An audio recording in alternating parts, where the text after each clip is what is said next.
Na live de hoje eu conversei com o professor Márcio Carvalho de Sá sobre holding familiar. Aproveite para tirar suas dúvidas aqui sobre como funciona uma holding, quais são as vantagens e desvantagens dela. Com vocês, o segredo das holdings. Antes disso, dá um like aí para essa live circular. E se você não está inscrito, se inscreve no meu canal do YouTube. Bora estudar?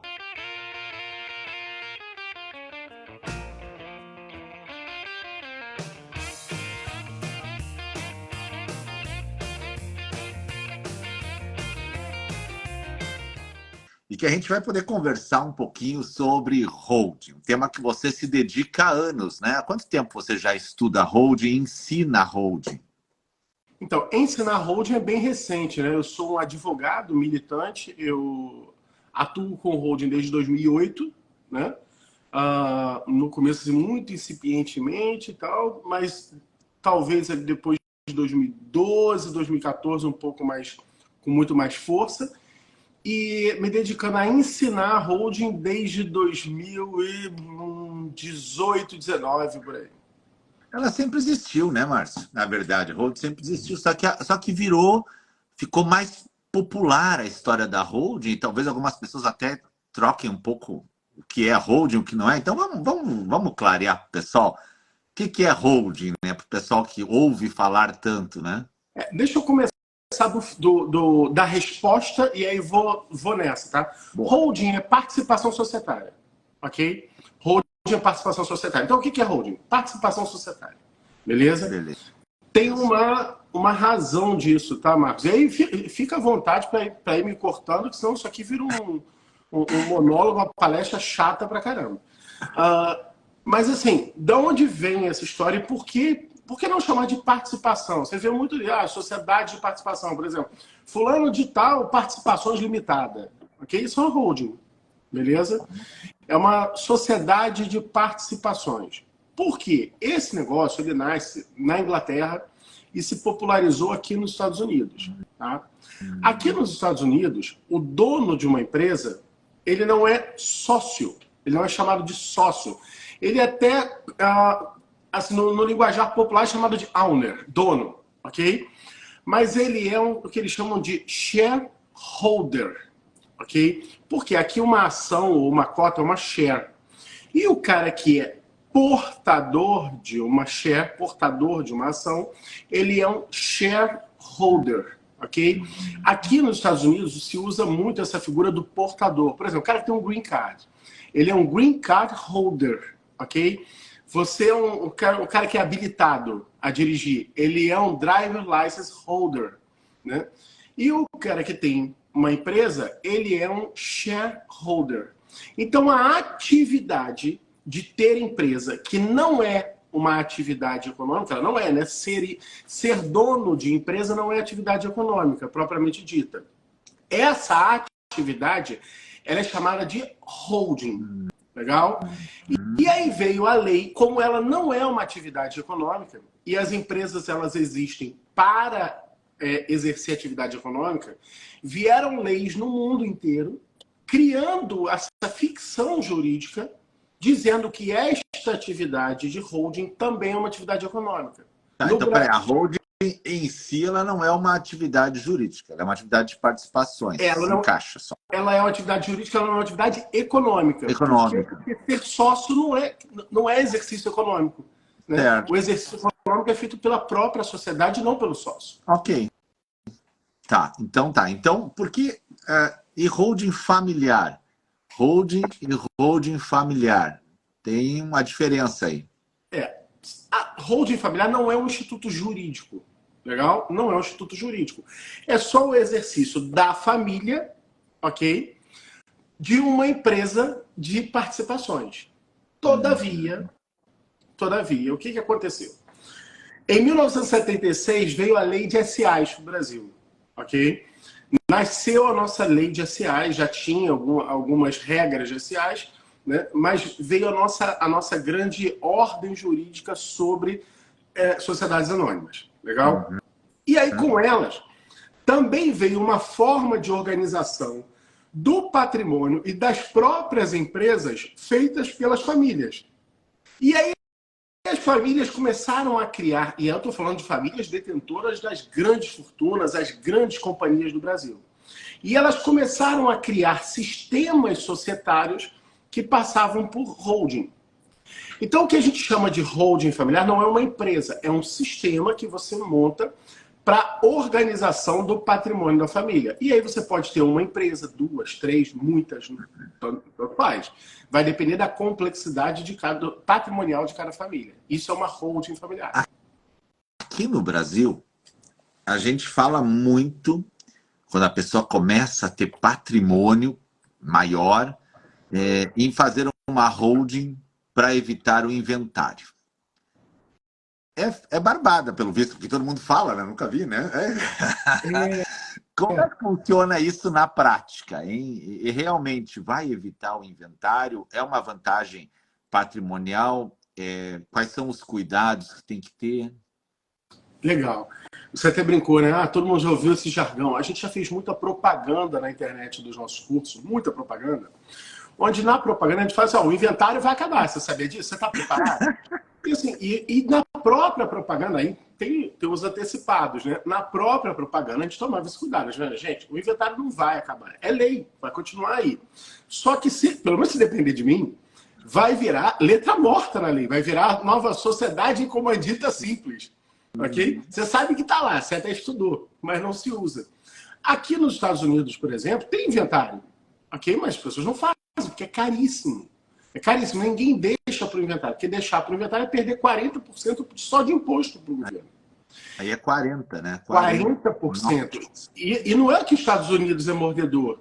Se for para a França, Inglaterra, Japão, Alemanha, Suíça, é tudo acima de 40%.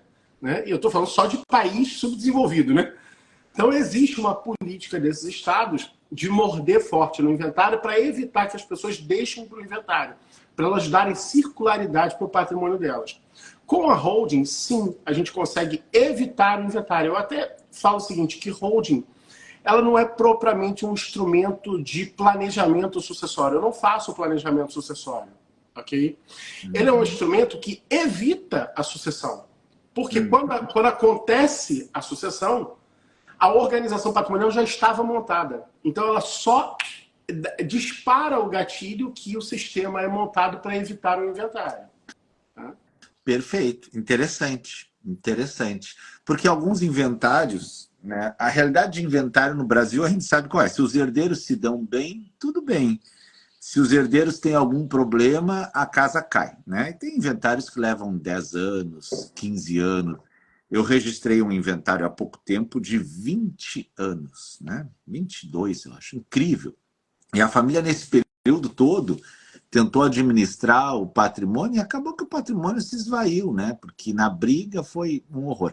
Tu acha que a holding determina funções mais exatas para os herdeiros, o que cada um vai fazer no caso de morte, como vai andar? Ela permite isso? Porque eu tenho amigos que já criaram, principalmente produtores rurais.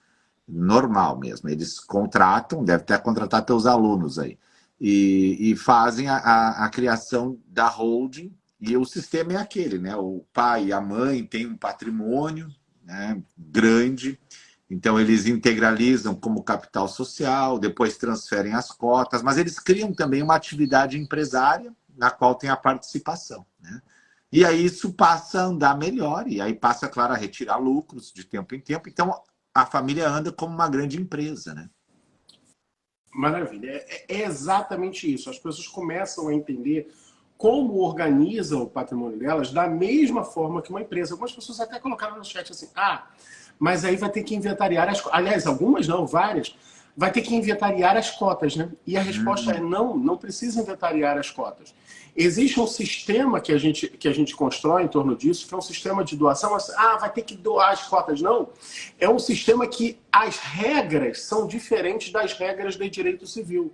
O instituto doação é o mesmo, mas as regras aplicadas lá são as regras de direito societário. E no direito societário, você consegue, inclusive, fazer algo sobre uma doação que você não consegue no direito civil, que é o direito de se arrepender.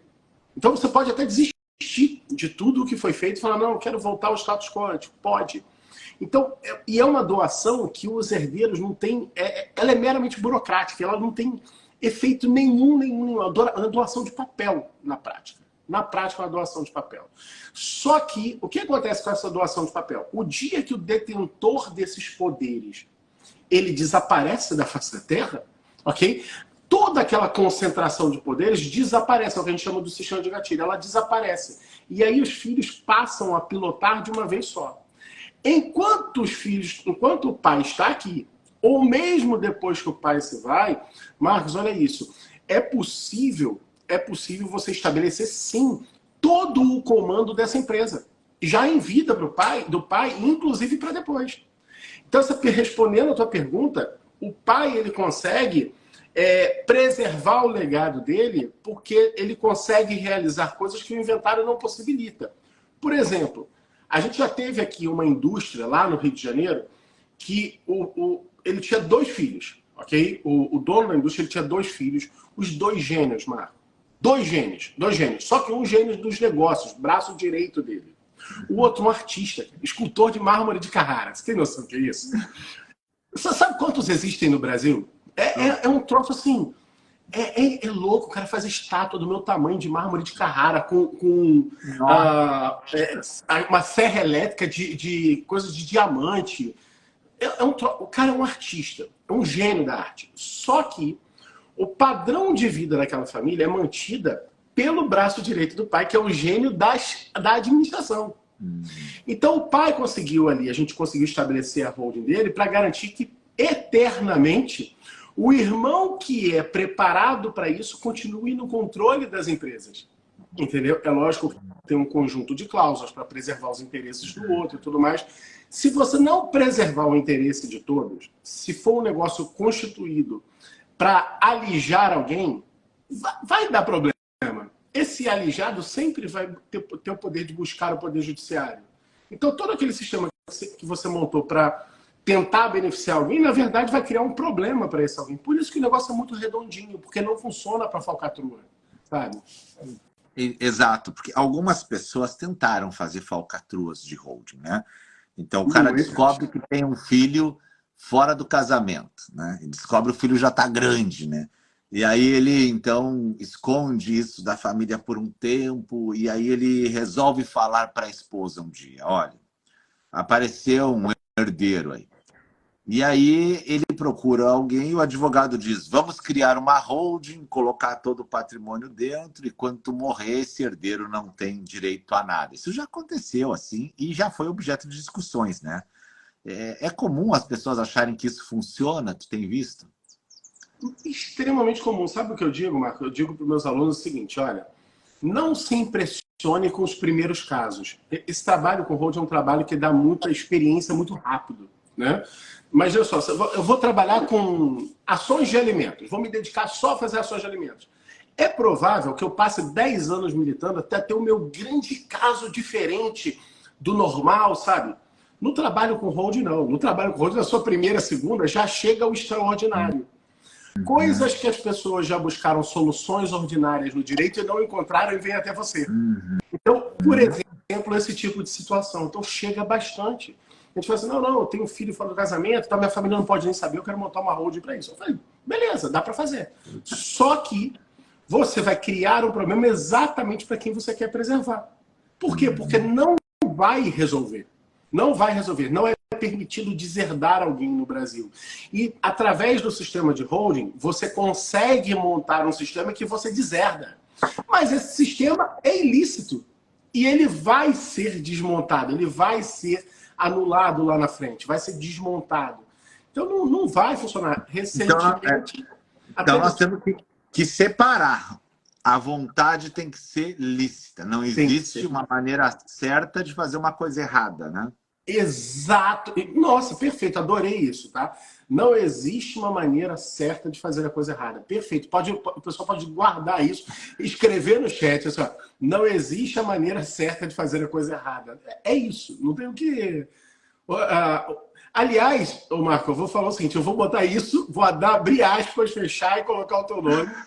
No artigo que eu estou escrevendo agora, eu escrevi um artigo recentemente que era uma resposta a um artigo do professor Flávio Tartucci, onde ele falava da invalidade das holdings. E ele não falava que a holding era inválida, ele falava dessas situações de invalidade. E eu escrevi um artigo que as pessoas esperavam que eu fosse descer o pau. E eu falava, não, gente, presta atenção, ele está corretíssimo. Vamos pegar o que ele chama a atenção de correto e vamos incorporar no nosso trabalho para a gente perseguir esses cuidados. E adorei isso. É isso. O jargão tem que ser esse. Não existe forma certa de fazer a coisa errada. Sensacional. Uma frase que eu falo bastante até em eventos para os alunos, porque o pessoal também tenta, às vezes, achar que no direito extrajudicial, principalmente a questões de família, né? Ah, eu vou doar, vou esconder, vou simular uma venda, né?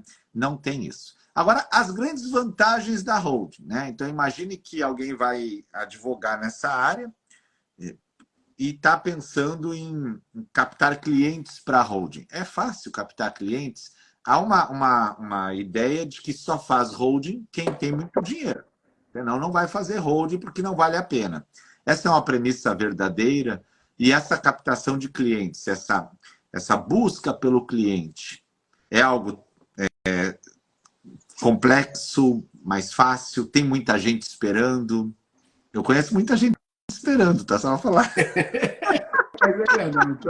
Eu só não sou parâmetro, mas eu conheço muita gente esperando. Então a gente está assim, querendo saber como fazer, né? É um pouco... Eu não quero chamar de complexo, porque quando a gente chama de complexo parece que afasta as pessoas. Não é exatamente complexo. É um pouco diferente, até porque a gente tem que obedecer às nossas regras da advocacia, mas se torna fácil pelo volume de pessoas esperando. Marco, pensa em dois conjuntos, igual a gente aprende em matemática, conjunto A, conjunto B e o conjunto interseção. Beleza? O proprietário de imóvel, ou seja, o cliente do seu aluno, também é o nosso conjunto interseção. Ok? Então, eu acho que isso é algo que unifica muito os nossos alunos. A pessoa que aprende registro de imóveis e a pessoa que aprende holding, elas estão nesse conjunto de interseção. Elas são interessadas nos dois.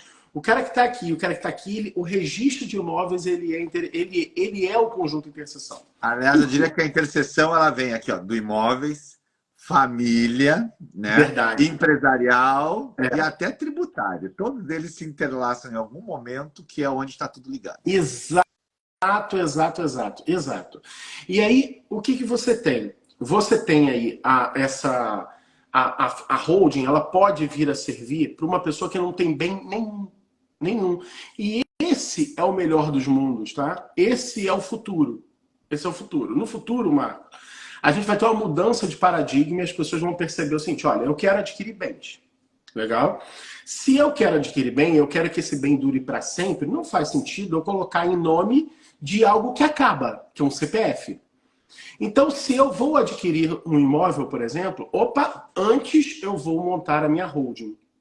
Então, no futuro próximo, o que a gente vai viver são pessoas montando holding sem ter patrimônio nenhum, para poder encher isso com patrimônio. Hoje o que a gente tem é a holding funcionando de maneira corretiva. As pessoas constituíram patrimônio de uma maneira que não é a mais eficiente e aí a gente está corrigindo para que elas organizem de maneira mais eficiente. No futuro vai ser dessa forma.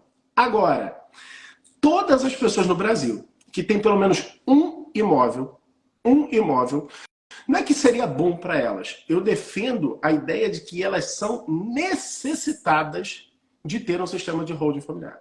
Se ela tem pelo menos um imóvel. Por quê? Porque se eu tenho um Rolex, ok? Se eu tenho um Rolex, tá lá na gaveta, meu filho pegou, acabou. Morreu, pegou, botou na mão e acabou.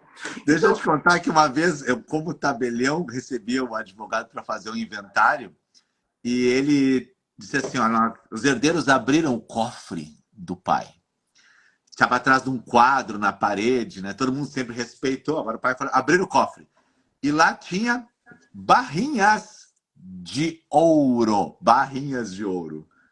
E aí eu disse, poxa vida. E eles vieram inventariar as barrinhas de ouro. Eu pensei, será que não distribuíram essas barrinhas entre eles, né? Uma para cada um. Mas veja, foi uma opção que eles tiveram. Né? Foi uma opção até para poder transmitir aquele patrimônio de forma lícita, aparecendo no imposto de Mas muita coisa um Rolex, isso aí tudo. Joias. Tudo vai, Agora, né? imóvel não dá. Imóvel carece de registro. Então você precisa fazer um inventário. Então aquilo que precisa fazer um inventário, invariavelmente a pessoa é necessitada em ter uma holding. Ah, Márcio, mas poxa, pode ser mais barato fazer uma doação se o bem for muito baratinho. É verdade, eventualmente a doação do próprio bem fica mais barata na primeira geração. Né? Quando vier a segunda, a terceira, a quarta geração, pronto, o bem acabou. O bem acabou em custos daquela doação. Interessante, né? Interessante. Tá. E qual seria, né? Deixa eu só fazer um comentário, são 7h03 da manhã.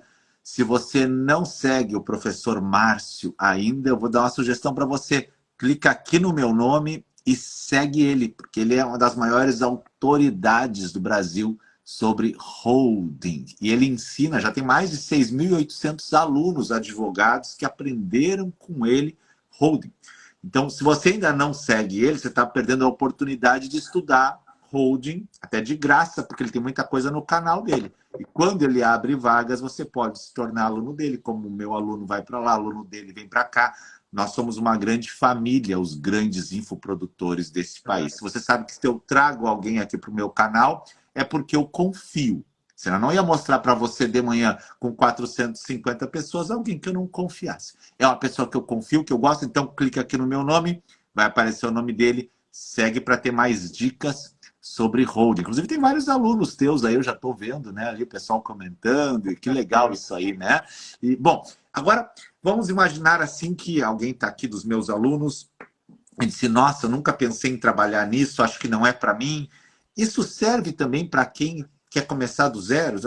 Eu quero encaixar no meu portfólio, eu sou advogado, agora eu trabalho em imobiliário com o professor Salomão, eu quero encaixar no meu portfólio essa história de holding. Vai que um cliente meu precisa.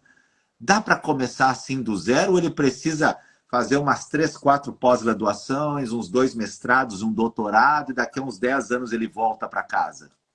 Marco, essa é a pergunta de $1 milhão, tá? Essa é a pergunta de $1 milhão, porque é isso que paralisa as pessoas. Ainda há pouco você disse uma coisa seguinte, você tem figuras do direito de família, do direito sucessório, do direito empresarial, do direito tributário se entrelaçando e essa é a nossa vida com holding familiar. Não tem como na graduação, né? Não tem na graduação. Então existe uma tendência das pessoas a acharem que elas precisam de especializações, e está errado. Está errado. Tudo o que você precisa, se você estudou direito, tudo o que você precisa já está aí. Só nunca linkaram. O que a gente vem fazendo é apresentar para as pessoas esses links, porque já está nelas os conceitos. Então, veja, imagina só, a gente não manipula o direito tributário. A gente cria algo que gera um benefício tributário. Mas o benefício tributário ele é reflexo. Então imagina a pessoa fazendo uma pós-graduação, Marcos, aprendendo, por exemplo, substituição tributária, ICMS, PIS, COFINS, que ele nunca vai usar no trabalho com holding familiar. Jamais vai usar no trabalho com holding familiar. Então ele vai ter um overload de informação que vai detê-lo durante muito tempo, a curva de aprendizado dele vai ser muito longa e a tendência é paralisar esse cara de começar a trabalhar. Então, não precisa. Ele precisa começar a entender essas conexões dessas áreas de direito. Show. Muito bom, muito bom. Sabe que ontem eu estava fazendo um podcast, eu estava de convidado, né, sobre herança digital. Olha que interessante, né?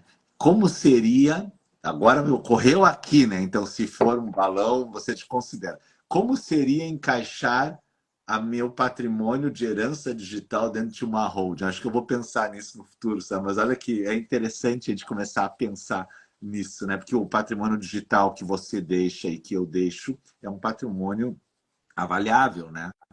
Porque ele é um patrimônio monetizado. Isso no futuro vai ser inventariado. Interessante quem vai ter acesso às senhas, como vai funcionar. Eu estou pensando em botar isso dentro dessa história de holding, né?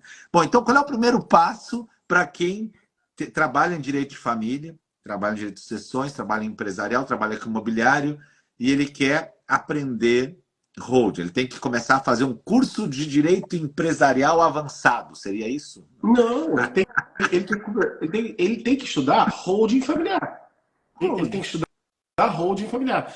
Eu, sinceramente, entendo que é excessivo você querer, para começar a atuar com holding, ir buscando todos esses campos do direito. É excessivo. Então, busque aprender holding familiar. Se não for comigo, tá ótimo, que seja com qualquer outro profissional que vai te ensinar isso no mercado. Mas busque aprender os conceitos de holding familiar, porque isso vai te dar esses links. E aí, depois que você tiver na prática, estiver vivenciando a prática, aí é normal, advogado gosta de estudar, ok? Nós gostamos de estudar, é próprio da gente. As soluções vêm dos estudos, né? Vêm dos estudos. Então é normal que depois que você aprenda isso, você queira avançar em algum ponto, tudo mais, mas não bote a carroça na frente dos bois. Aprenda essa linkagem desses ramos do direito, estudando holding familiar. E aqui eu quero devolver o convite, tá, Marco? Por quê? Porque o sujeito que chegou em holding familiar, ele precisa agora, esse sim, todos eles, precisam começar a estudar o direito imobiliário. Eles precisam entender registro de imóveis, precisam entender. Ontem, e aí depois eu já te fiz esse convite, quero anunciar para todos aqui que eu fiz o convite para o Marco para vir no meu canal, no meu perfil, para fazer a mesma coisa, eu quero te entrevistar lá, porque essa é uma demanda, Marco, essa é uma demanda. Eu vejo o seguinte, as pessoas se deparam com muitas notas devolutivas, aí falam assim, o tabelião ficou maluco, ele está fazendo exigência que não deveria ter. Eu falei, gente, olha só, esses caras não são doidos, não. Eles têm uma lei a ser seguida e tem um conjunto de outras normas que muitas vezes somos nós, advogados, que desconhecemos a existência. Por exemplo, normas que são da corregedoria, normas estaduais e tudo mais. Então, é o seguinte, ao invés de dizer que está errado, vamos olha lá para a nota devolutiva e enxergar lá direitinho o que ele está pedindo. Porque vai estar lá. A base legal, o fundamento, vai ter tudo lá. É só você atender que sai. Marcos, a gente podia fazer até uma permuta de aula, né? Eu vou lá no teu curso, dou uma aula no Zoom pra galera e tu vem no meu e a gente faz uma noite assim, um dia que tu acha. Seria legal, né? Tá combinadíssimo. Já tá combinado, só a data. Porque aí tu programa as dúvidas dos teus alunos, eu vou lá no dia e trabalho parte de registro para eles, e tu vem no meu para falar sobre holding para eles também, né? Eu tenho alunos teus, que são meus alunos, que já falaram sobre holding no meu curso, inclusive. Porque é algo complexo para de alguém que entenda, né? Mas acho que seria uma boa para nós a gente fazer essa permuta, né? Então aí a gente consegue enriquecer ambos os lados, né? Ambos os lados. O pessoal já gostou ali no chat. Eu quero essa aula. Vai ter. Então, prepara aí. Você é aluna do Marco, aluna lá do time Holding Brasil. Vantagens. Quais são as vantagens? É uma pergunta que alguém pode se fazer. As vantagens de uma família criar uma holding. Boa.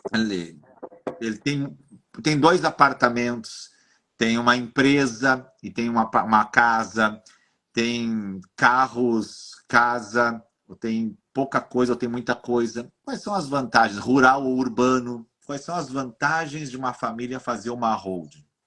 Legal.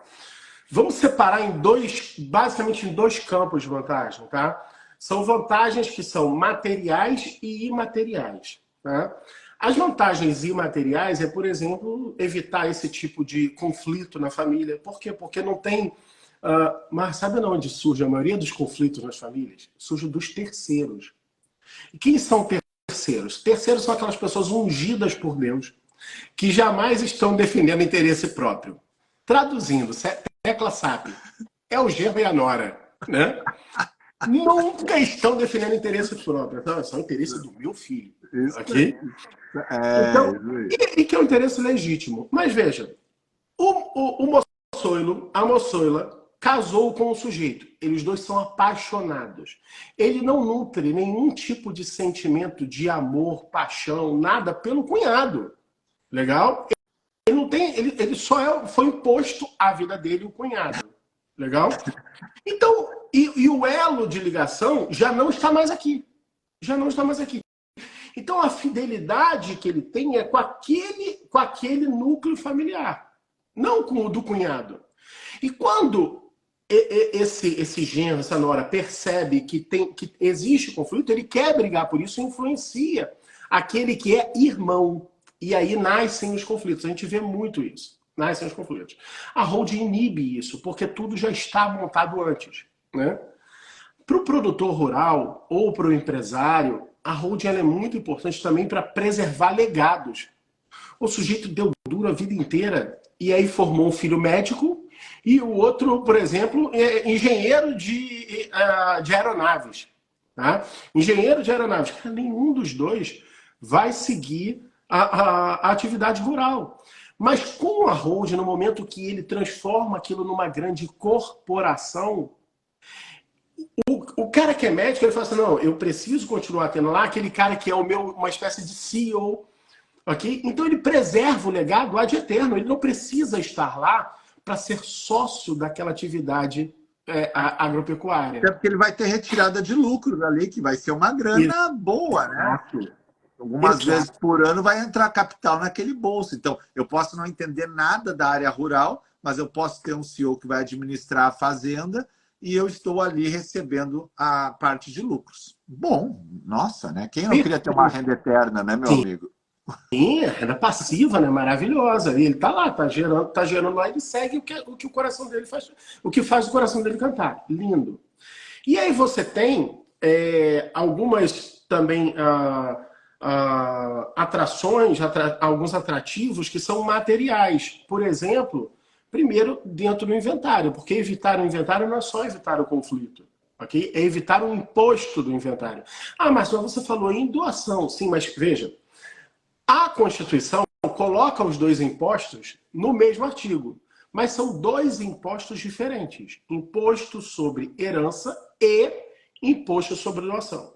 Então não é reduzir o imposto sobre herança, não é remover o imposto sobre herança e tratar um imposto que é muito mais simples de construir um impacto tributário sobre ele, que é a doação. Por quê? Porque ele envolve atos de liberalidade. E aí, o que eu estou dizendo aqui, eu estou falando em gênero, tem um conjunto de movimentos que é possível fazer que se paga muito menos. E quando eu falo de muito menos, para te dar ordem de grandeza, Marco, eu estou falando de famílias que gastariam 600 mil reais de imposto sobre herança e vai gastar 10 mil reais com imposto de doação. É muita diferença. É a diferença absurda. Absurda, né?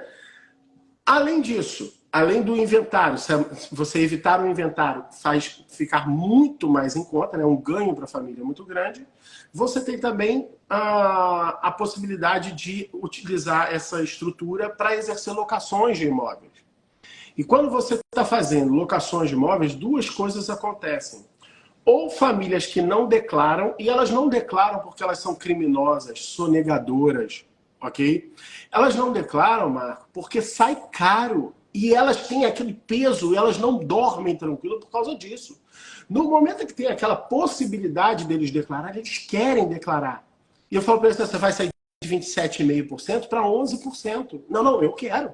Eu quero, porque aí parece justo, ok? Agora, tem famílias que não, essas estão declarando e estão pagando 27,5%. Quando você sai para 11% através desse sistema, mas a holding se paga no primeiro ano. Muitas ocasiões a holding se paga no primeiro ano. Ou seja, a holding dela sai de graça para fazer no primeiro ano. Entendeu? E agora então pergunta que é importante para os advogados também. Como precificar uma holding? Alguém me procurou para fazer uma holding. Como eu precifico isso? Se alguém tem dúvida disso, coloca no chat se tem dúvida aí para a gente ver, né? Se eu estou viajando na dúvida, né? Não, você... Isso é pelo patrimônio ou é pelas horas de trabalho? Porque deve ter diferença, né? Se um cara tem, sei lá, 10 milhões de patrimônio, 5 milhões de patrimônio, se o cara tem um apartamento... Ó, o Moçal já começou a botar ali. Legal. E essa era uma dúvida minha, Marco. Essa era uma dúvida minha sei lá, com 10 anos atuando, eu ainda vivia problemas de precificação.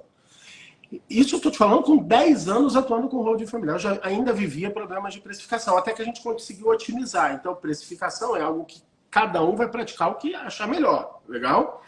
O que a gente orienta? Eu oriento que seja uma espécie de orçamento a partir da quantidade de horas de trabalho que você tem envolvido. Por quê? Não é honesto, na minha opinião, e só vale para mim, ok? Não é honesto eu cobrar mais do cara que tem um imóvel de frente para a praia, e o cara que tem um imóvel no interior, ok? As duas holdings vão me dar exatamente o mesmo trabalho. Então, se eu cobro com base no patrimônio, eu tenho uma base de cálculo que eu não estou participando dela, ok? Eu não estou participando dela, eu não estive lá do lado dele ganhando aquele patrimônio, formando aquele patrimônio. Mas isso é uma verdade para mim, ok? Pode não ser para outros, e eu respeito quem quer cobrar em cima do patrimônio, tá? Mas eu sugiro dessa forma que eu acho que fica até mais... Eu penso que o cliente assimila melhor. A gente cobra com base na quantidade de horas de trabalho. E não é pela quantidade de horas de trabalho que a gente trabalhou. A gente orça e apresenta para o cliente. Olha, nós vamos gastar tantas horas no seu projeto, aqui na execução do seu projeto, custa X. Eu acho mais correto também, não que eu não aprove as pessoas cobrarem percentual, né? Não é isso. Mas eu acho que a chance de você fechar negócios é maior. Assim como eu entendo que toda a carreira tem um crescimento. E a gente sabe que muitas vezes a pessoa lá na ponta ela não quer pegar o serviço, ela vai botar um preço mais alto que ela quiser. Mas assim, quando a gente está começando principalmente, né, e você tem muito aluno que está começando, muito aluno experiente, né, vários níveis, eu sugiro também trabalhar assim por um orçamento, né? Fica melhor de fazer. Tem gente que preza a regularização de imóveis 30%, a holding 3%, né? E vão botando uma tabela que, na verdade, é uma tabela até assustadora para o cidadão, né? Está querendo se prevenir, mas já vai ter um mega desfalque. Então tem que ter muito cuidado na precificação hoje. Senão você acaba assustando a pessoa, né? E cuidado até para você não cobrar de Chico diferente do que você cobra de Francisco. Porque se amanhã ou depois Chico e Francisco se encontram, né, você vai ficar mal no mercado. Né? Ou cobrar do Chico e do Francisco 10, e se o Francisco é o vendedor de rede, entendeu? A gente não pode vender rede. Não pode ser um negócio que você diz, ó, é 10 e chegar no final das contas, tudo bem, mas eu faço por 2. Cara. E eu, particularmente, Marco, quando eu vejo num shopping assim, 70% de desconto, aquilo não me deixa feliz. Aquilo me dá um ódio. O pânico. Cara, se o cara tá me vendendo a 70% de desconto, olha a loja dele, tá aberta, funcionando. Ou seja, ele tá tendo lucratividade, me dando 70% de desconto. Tem algo estranho. Eu também. Me vende por 100, tá certo que no outro dia eu comprei um terno, entendeu? Que foi com 70% de desconto e eu não fiquei triste não, tá? Não, claro que não, de forma alguma. Agora, uma dificuldade que as famílias têm, que eu percebo, é como explicar para o pai que seria bom criar uma holding e integralizar o patrimônio. O pai, às vezes, idoso, né, tem o patrimônio, construiu a vida inteira. Aí os filhos pensam, cara, para nós vai tocar um tributo monstruoso, vai ter toda a questão de partilha. Será que não era melhor a gente organizar isso? Mas como chegar para o pai, idoso ou não idoso? Tá? Que a pessoa necessariamente não precisa ser idosa, né? Eu mesmo estou estudando holding para minha família e ainda não estou idoso, estou com 51. Né? Então, como chegar para alguém e falar isso para explicar e não parecer que está querendo já tirar a parte da herança? Eu acho que o primeiro caminho na hora que a gente está atuando com holding, isso fica mais afável para as pessoas quando a gente fala que a gente não lida com planejamento sucessório. Quando a gente não fala de herança, ok? quando a gente fala de holding, a gente não fala de herança, a gente não fala de patrimônio pós a morte. A gente fala de construção patrimonial em vida. Okay? E que não em vida não vai mudar nada. É diferente de uma doação de bens em vida com reserva de usufruto, por exemplo. Em que muda? Marco, nós já tivemos doação de bens em vida com reserva de usufruto, que o casal quis vender o imóvel, teve que pedir autorização, sabe de quem? Da ex-nora, que ainda não tinha sido feita a partilha. Olha isso. Nossa. Aí eu conversei com o tabelião, virei pro tabelião e falei, pô, mas foi doação, nem se comunica com o regime de bens dele. Aí ele falou assim, ela vai ter que funcionar como assistente, é norma da corregedoria. Eu não posso lavrar a escritura. Isso aí. Eu falei, poxa, entendeu? Aí fomos nós para o judiciário pedir a supressão do consentimento. Legal, conseguimos. Mas levou muitas semanas e aquela família perdeu aquele negócio, que era um bom negócio. Enfim. Então, para início de conversa, lidar com isso não como sucessão, não como herança, mas como organização do patrimônio. E essa conversa, ela costuma ser muito fácil, Marcos, sabe por quê? Ela dificilmente acontece nessa ordem que, por exemplo, está acontecendo na sua família. Talvez só esteja acontecendo na sua família pela sua condição de especialista no assunto próximo da matéria, ok? Então, normalmente, essa conversa é ao contrário, ela vem de cima. O nosso cliente, por incrível que pareça, Marco, é o senhorzinho, é a senhorinha. Na grande maioria das vezes, essa conversa vem, e olha só que legal, quem fecha o serviço de holding familiar é o casal. Mas 70% dos nossos clientes na entrada, na contratação inicial, não é o casal, é a esposa. É a esposa. É a esposa. Que legal. É a esposa que vem. De verdade, 70% são mulheres. São as esposas que vêm. Elas vêm e falam assim, não, vamos organizar a vida dos meninos.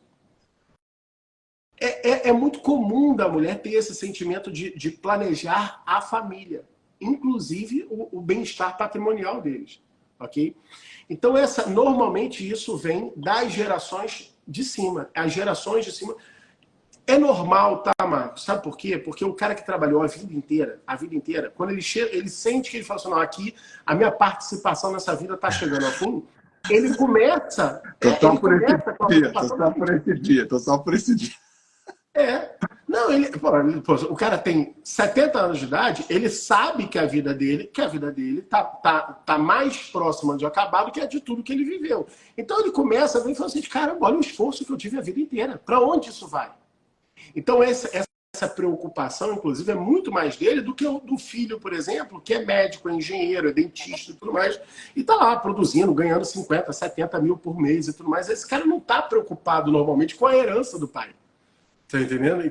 Então é muito comum a gente ver isso, na verdade, essa preocupação vindo da geração de cima. A mulher, a mãe, é a que se preocupa em organizar, ele está preocupado como vai ficar, e às vezes os filhos nem estão tão preocupados ainda, a não ser quando descobrem que vão ter um tributo muito alto para pagar, o que já pode ser tarde às vezes.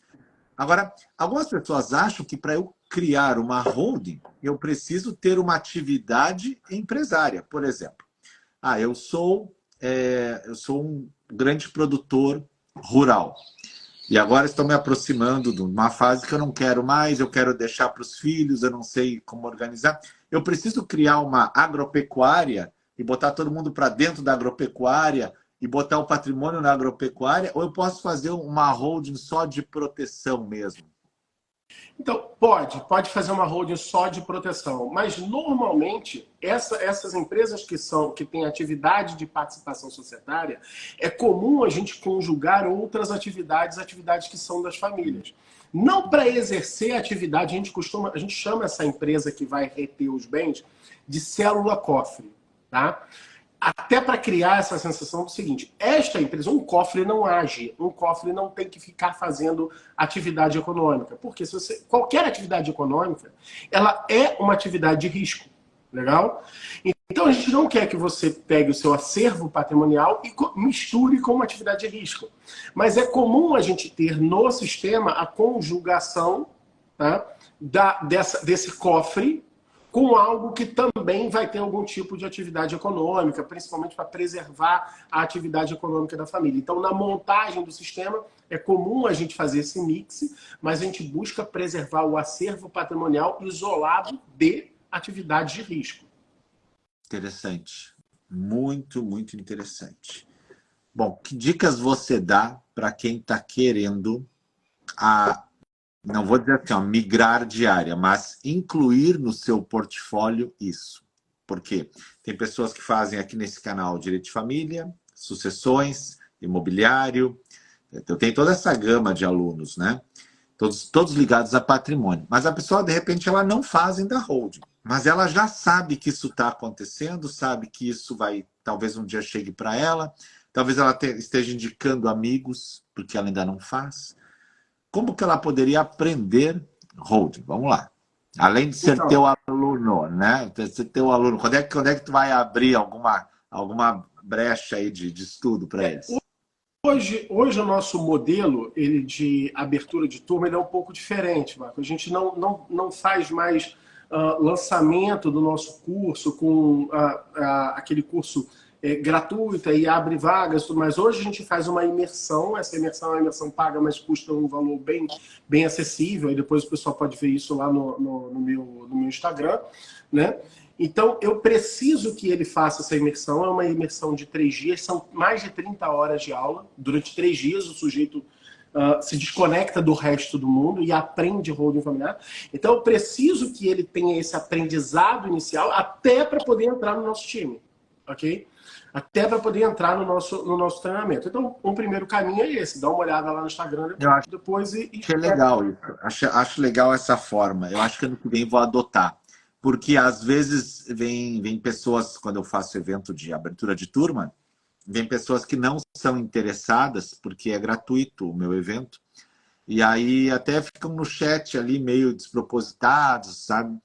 E aí depois acabam que não se tornam alunos, mas acabaram até atrapalhando o meu chat, na verdade, né? Quando poderia estar só o pessoal que é mais voltado e comprometido.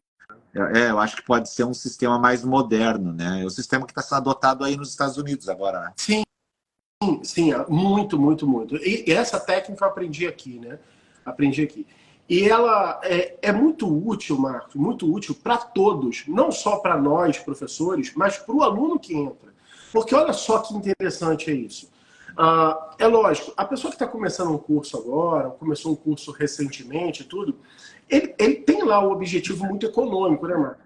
A gente está nesse mercado um pouco mais de tempo, a gente já rompe. É lógico que a gente trabalha por dinheiro, mas tem mais coisa envolvida. Então, a preocupação com a reputação do que a gente ensina é muito forte. Muito forte. A gente constrói comunidades, times, né? Então, a preocupação que o cliente escolha alguém de dentro da sua comunidade e ele fala assim, cara, eu confio em tratar dos meus imóveis com alguém que é aluno do Salomão. Então, essa preocupação, essa reputação que a gente gera na sociedade, né, para ela se preservar, a gente precisa tomar um cuidado com a qualidade de quem entra. Então, quem entra já tem que ter algum tipo de preparação prévia. Por quê? Porque esse cara, no dia que entra na nossa comunidade, ele vai contar para o mundo, eu sou membro do time do Brasil.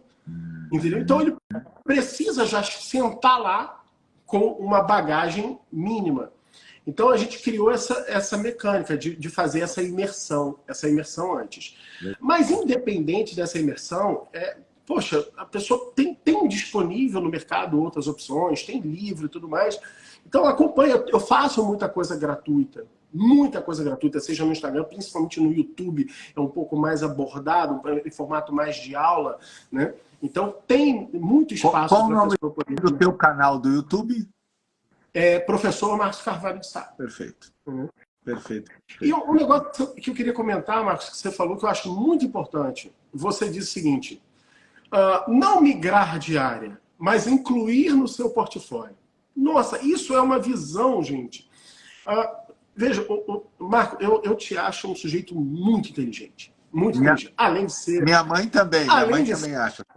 Além de ser o cara mais elegante do direito na internet brasileira, ok? Então, quando você vê lá, às vezes os alunos falam assim, Márcio, como você está elegante hoje? Mas que nem sempre eu estou assim de camisa polo.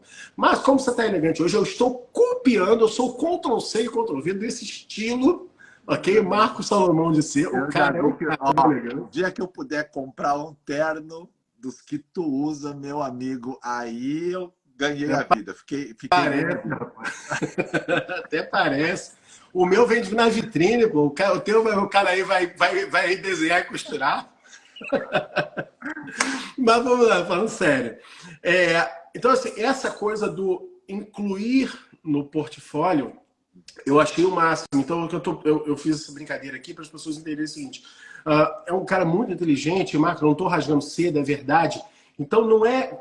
Às vezes você vai falando, as pessoas precisam ficar atentas no que está sendo dito, porque, ó, tem momentos que os especialistas vão falar assim, anota aí o que eu vou dizer. Legal. Mas ao longo de tudo que ele está falando, mesmo quando ele não disse anota aí, saíram sacadas que vão ser muito úteis para quem está no dia a dia, está na prática. E essa coisa do incluir no portfólio faz toda a diferença. Toda a diferença. As pessoas, elas falam assim, não, como é que eu encontro uma área para migrar, para mudar, para fazer uma grande revolução da vida? Aí elas se jogam e percebem assim, não vai ser um dinheiro fácil. Aí elas mudam para outra coisa. E outra. Daqui a pouco, mas sabe o que acontece? Nós estamos um monte de gente de 40, 50 anos de idade levando vida de geração Z. Entendeu? Com 1 milhão de opções. Muda para cá, muda para lá. Não precisa. Vai aprendendo e com calma vai incluindo no seu portfólio. E naturalmente as coisas vão fazer sentido. Peraí. Eu tenho 20 clientes que vêm de registro de imóveis. Eu tenho 10 que vêm de holding. Eu tenho 2 que estão vindo de inventário. Aí chegou um outro agora que quer fazer um divórcio. Aí de repente eu vou virar para esse cara do divórcio. Deixa eu ver, eu atendo ou não atendo? Se eu tiver um advogado associado disponível, eu vou atender. Senão eu vou falar assim, meu amigo, eu vou te indicar o melhor cara que eu conheço sobre divórcio no Rio de Janeiro, no Brasil e tudo mais. E você vai declinar. Por quê? Porque vai fazer mais sentido dentro da sua carreira declinar do que tentar abraçar o mundo com as pernas. Mas não tenta fazer uma revolução na vida. Faz isso de forma natural. Vai incluindo essas áreas no seu portfólio. Eu falo isso muito no extrajudicial. Soma ele... E depois, com o crescimento, tu vai ver naturalmente que isso vai se tornar o teu carro-chefe. Mas soma ao seu portfólio para conhecer. Eu tenho muitos alunos que não entendem nada do extrajudicial. Chegam ali e dizem, doutora, milito no judicial há 20 anos, eu nem sabia que dava para fazer uma retificação de matrícula no extrajudicial. Eu nem sabia que podia fazer um inventário no extrajudicial. Pois é, está perdendo tempo, né? Mas eu tenho que largar tudo? Não precisa largar. Vem aos poucos que tu vai sentindo a transformação. Agora também tem gente que está retomando a carreira e que é uma área nova. Aí me parece mais viável que ela então opte por essa área, né? Claro, se ele está parado, às vezes a mulher teve a maternidade, não conseguiu trabalhar naquele período e está retomando a carreira depois de 5, 7 anos. Então ela pode sim optar por uma carreira nova, não é uma revolução, uma retomada, né? Mas acho que essa questão da hold se encaixa muito bem. Vamos marcar uma aula, então, eu lá no teu curso, combinadíssimo, no meu, para a gente falar com os alunos e mostrar isso. Nós estamos chegando ao final, deu 1 hora. Deixa uma mensagem para o pessoal, sigam o professor Márcio. Aqui, ó, clica no meu nome, vai aparecer o nome dele. Sigam ele, que é um cara que trabalha comigo, e deixa uma mensagem para o pessoal aí que está pensando em estudar holding, né? Maravilha. Então, para quem já estuda, siga o professor Salomão. Para quem está pensando em estudar holding, a mensagem que eu deixo é o seguinte: comece. Tá? Nós estamos chegando nesse momento, no final, eu não sei em que momento as pessoas vão assistir esse vídeo aqui.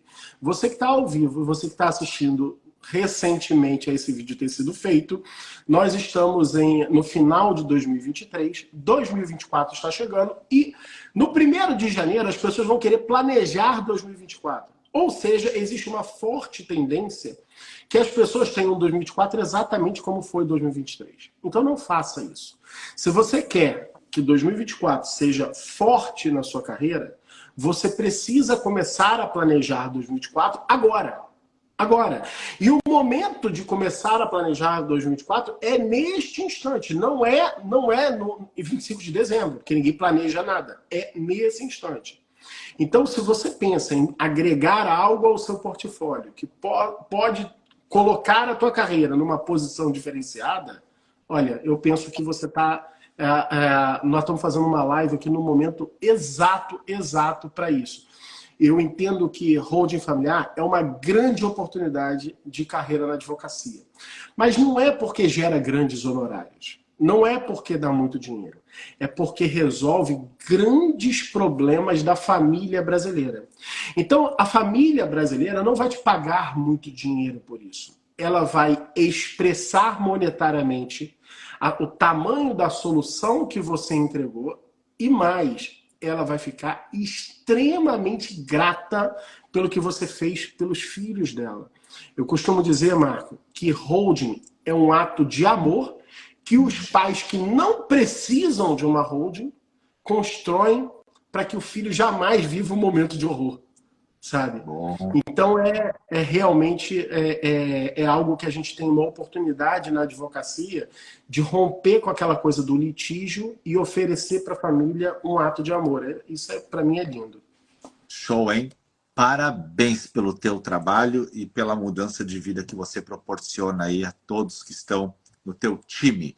Eu conversei hoje com o professor Márcio Carvalho de Sá, professor que ensina holding no Brasil para mais de 6.800 profissionais e que conseguiu fazer essa virada de chave na família e nas carreiras, proporcionando, então, atos de amor antes que vire um ato até de horror, dependendo do inventário. Professor, obrigado pela sua presença, fico muito feliz. Eu vou deixar essa live salva, vou compartilhar, vou deixar para você compartilhar também. E a todos o nosso abraço, nosso carinho. O café está de volta de manhã às 6h37. E um ótimo dia aí em Miami, tá bom? Você também, meu amigo. Forte abraço, fique com Deus. Obrigado pelo convite.